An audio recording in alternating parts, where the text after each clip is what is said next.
Aquarius, welcome to your monthly horoscope for March 2025. My name is Adeana. I'm an intuitive astrologer, and in these monthly horoscopes, I go over all of the significant energy you will be navigating for the month ahead. Now, don't forget to like, share, and subscribe if you align with my energy and enjoy my content. We have a lot to cover for this month because we have a lot of energy shifts and a lot going on. So let's get right into it. So let's first start by going over the major transits for the month of March. So on the 1st, we have Venus stationing retrograde. On the 3rd, we have Mercury entering Aries. On the 14th, we have our full moon lunar eclipse in Virgo at 23 degrees. On the 15th, we have Mercury stationing retrograde in Aries. On the 20th, we have the Sun entering Aries. On the 22nd, we have our Venus Cazimi. On the 24th, we have our Mercury Cazimi. And on the 27th, we have Venus retrograding back into Pisces. On the 29th, we have our new moon solar eclipse in Aries at 9 degrees. And Mercury re enters Pisces, retrogrades back into Pisces. This month, we have Venus and Mercury stations retrograde on the 15th, mid-month, but Mercury and Venus kind of retrograde over the same degrees, not the exact same, but pretty much the same part of your chart. So there's quite a lot of rethinking and reevaluating going on in this area of life for this month. Now, on the 30th, we have Neptune entering Aries, which is going to be a huge energy shift. And Neptune will be in Aries from March 30th to October 22nd. And this is really giving us a taste of what this Neptune and Aries energy is going to bring.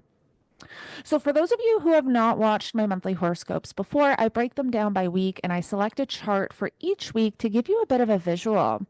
Now, the first week, as soon as we come into March, on the 1st, we have Venus stationing retrograde at 10 degrees of Aries. This is in your third house of communication, your mindset, your way of thinking, also your community, your local environment, vehicles, siblings, cousins. Those themes and topics are all associated with the third house. We want to keep in mind that Venus was in pre-shadow the entire month of February. So, whatever major themes and topics were showing up for you around possibly money, finances, your personal values, also local environment, vehicles, siblings, cousins, your mindset, your way of communication, and also your fourth house of home, family, property, and real estate in your private life, and your ninth house of long distance travel, higher education, higher knowledge, teaching, publishing, astrology, your beliefs. Those themes and topics can all be affected by this Venus retrograde. And so, whatever major themes and topics were showing up for you the month of February, that's going to give you an idea of what you're reevaluating the entire month of March and up until April 12th when Venus stations direct with this Venus retrograde.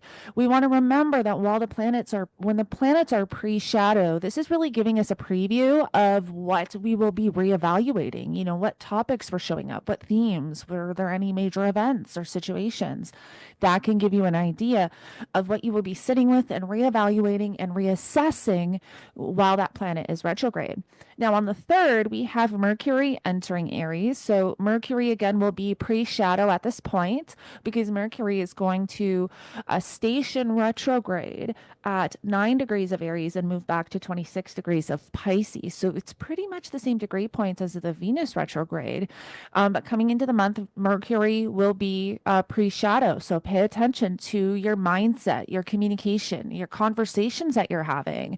Also, because Mercury will be retrograding over the Pisces area of your chart, which is your second house of money and finances, there could be something you're reassessing around finances. So pay attention to those themes and topics, and if anything significant is showing up for you, because this will give you an idea of what you can possibly be revisiting throughout the month of March.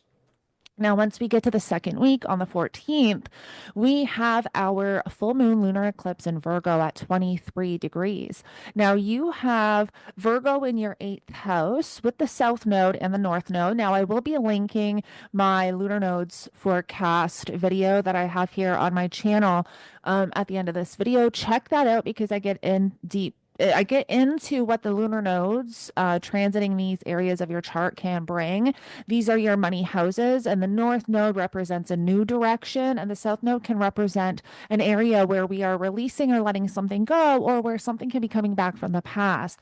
And so, this full moon lunar eclipse is going to be triggering new energy, new events, and new situations to come in around possibly your partner's finances, investments, shared resources, or also psychological healing and transformation is associated with that eighth house. So there's going to be an 18-month story playing out here with the nodes transiting these areas of your life. And this is this area of your chart, which affects these areas of your life. And this is going to initiate that change basically. By the end of March, we will all kind of get an idea and a feel for what the nodes in these areas of life are bringing us over the next 18 months.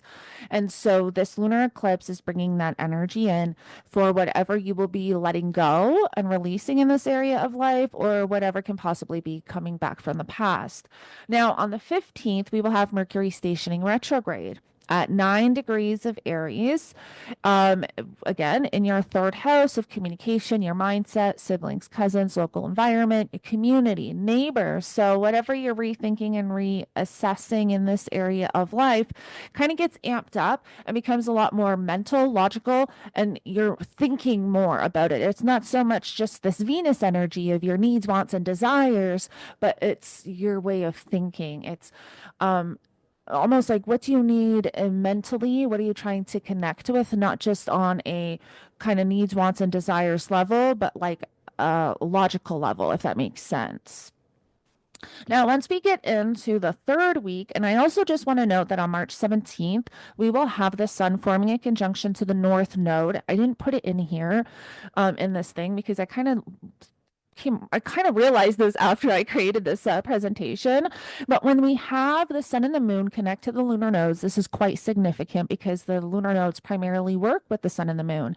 And so when the sun forms a conjunction to that north node on March 17th, pay attention to what is showing up for you, especially around your personal values, money, and finances. There can be something really beautiful coming in. There can be some insight, clarity, a new direction, or sight of a new direction with this sun conjunction to the north node. The north node has been at this 27-degree point for some time. And so when the sun comes in and forms a conjunction to the north node, I believe there's some really beautiful support coming in, and we need to pay attention on that day to what that is. And even, journal, because sometimes things don't seem significant now, but later on down the road, they do become quite significant. Now, on the 20th, we have the sun entering Aries. And on the 22nd, we are going to have our Venus Cazimi at 2 degrees of Aries. And a Venus Cazimi, this is when Venus is kind of getting renewed from the sun. This is when there's a very, very close conjunction within like 11 minutes of the planet and the sun. That's when we have a planetary Cazimi.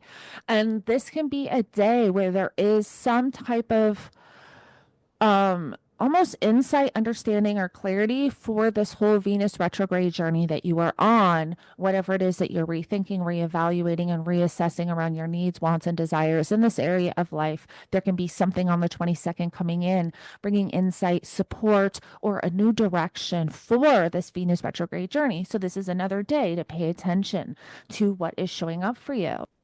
Now, once we get to the final week of March, on the 24th, we have our Mercury Cazimi at 4 degrees of Aries. And again, this is when the sun and Mercury will form a very close conjunction within 11 minutes. And this is where there can be a very important conversation. You can receive an intuitive download. You can just almost have an epiphany. These Mercury Cazimis can show up in multiple ways, sometimes as literally epiphanies, where you're driving in your car and something just clicks. You want to pay attention on this day as well. What is showing up for you mentally? What is showing up for you in your conversations? You can be listening to the radio and something stands out and you're like, oh my God, that's the direction I need to go in. Just those subtle little things that can show up in your day-to-day life. This is a day you want to pay attention. Again, journal for what is showing up. On the 27th, we will have Venus re-entering Pisces. So Venus is going to retrograde back into Pisces. Again, bringing more of that reassessing and reevaluation focus to your money, finances, and personal values. And then on the 29th, we have our final solar eclipse in Aries at 9 degrees. And this is closing out the changes that took place the last 2 years in these areas of life when we had the North Node in Aries and the South Node in Libra, which you had the North Node in Aries in your third house. So again, your mindset, communication, your local community, your local environment, vehicles, local travel, siblings, cousins, and way of thinking, and also your ninth house of higher knowledge, your belief systems, philosophy, religion. So, whatever changes took place in these areas, this solar eclipse is bringing this final energy in to solidify the changes that have taken place and almost close that chapter. Now, also on the 29th, we have Mercury re-entering Pisces. So Mercury is going to retrograde back into your second house of money, finances, and material possessions and your personal values. So there can be a lot that you're rethinking and reassessing in that area of life. And then on the 30th, we have our Neptune Aries ingress, and this is going to bring some significant changes. So we want to pay attention between March 30th and October 22nd. How is Neptune affecting your mind? Your mindset. We have to be careful when Neptune is transiting a certain area of your life, especially for you, Aquarius, because this is your mindset. This is your way of thinking. Neptune can bring confusion, delusion, a need for escapism, hard to discern fantasy from reality. So we have to be very discerning. We have to pay attention to what Neptune is bringing in for these few months, because this is going to give you a taste of what this Neptune energy can bring. Neptune also is extremely creative. So we want to tap into those higher vibrational attributes of Neptune and not necessarily the lower ones of, escapism and illusion, delusion, and seeing things with rose-colored glasses. All right, Aquarius, I hope this helps you navigate the energy for the month of March. Hopefully, this gives you a good idea of what you will be navigating for the month ahead, and I will connect with you in the next one.